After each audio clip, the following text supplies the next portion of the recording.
सुप्रभात। शासन के तीन स्तंभ। शासन के तीन स्तंभ। हमारा लोकतंत्र तीन अंगों के संतुलन से बनता है। जिसमें पहला है व्यवस्थापिका यानी लेजिस्लेचर। कानून बनाना इसका काम है। ऐसा भारतीय संसद यानी लोकसभा और राज्यसभा, जिसको जनता का सदन और राज्यों का सदन बोला जाता है, शामिल है। इनका मुख्य कार्य यह है कि नए कानून बनाए जाए, पुराने कानूनों में संशोधन किया जाए, सरकार के कामकाज पर नज़र रखी जाए, बजट पास किया जाए। उदाहरण शिक्षा का अधिकार अधिनियम, सूचना का अधिकार अधिनियम, जीएसटी कानून वगैरह। दूसरा है कार्यपालिका यानी एग्जीक्यूटिव। कानूनों को लागू करना इसका काम है। इसमें राष्ट्रपति, प्रधानमंत्री और मंत्रिमंडल शामिल है, जिसमें सरकारी अधिकारी भी हैं।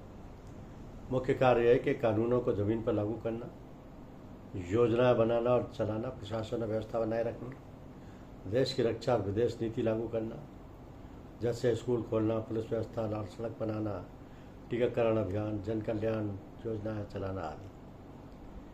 तीसरा है न्यायपालिका, जुडिशरी। न्याय देना और कानून की व्यवस्था करना इसका काम है। भारत का सर्वोच्च न्यायालय जो मुख्य कार्य है, जिसका कानून की व्याख्या करना, कानून की संवैधानिकता की जांच करना, नागरिकों को न्याय देना, मौलिक अधिकारों की रक्षा करना। उदाहरण, अगर किसी के साथ अन्याय होता है या कानून गलत लागू होता है तो न्यायालय निर्णय देकर न्याय करता है। न्यायपालिका न्याय करती है। अगर किसी को लगता है कि कानून का गलत उपयोग हुआ है तो न्यायालय न्याय देता है। याद रखें, अगर ये तीनों अंग स्वतंत्र और ईमानदारी से काम करें तो देश में न्याय, शांति और विकास संभव है। ये तीनों मिलकर लोकतंत्र को मजबूत बनाते हैं। कार्यपालिका कानून लागू करती है, सरकार और उसके अधिकारी उस कानून को लागू करते हैं।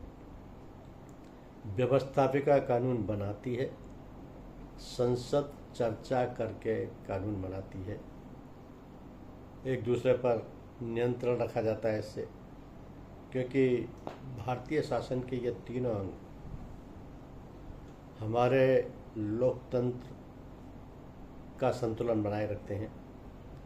ये तीनों में व्यवस्थापिका, कार्यपालिका और न्यायपालिका, जिनको हम लेजिस्लेचर, एग्जीक्यूटिव और जुडिशरी कहते हैं, इस नाम से तीनों जाने जाते हैं। लेजिस्लेचर में लोकसभा और राज्यसभा की प्रमुख भूमिका होती है। कार्यपालिका में राष्ट्रपति और प्रधानमंत्री की प्रमुख भूमिका होती है।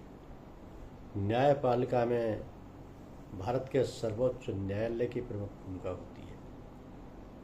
और ये तीनों ही मिलकर लोकतंत्र को मजबूत करते हैं।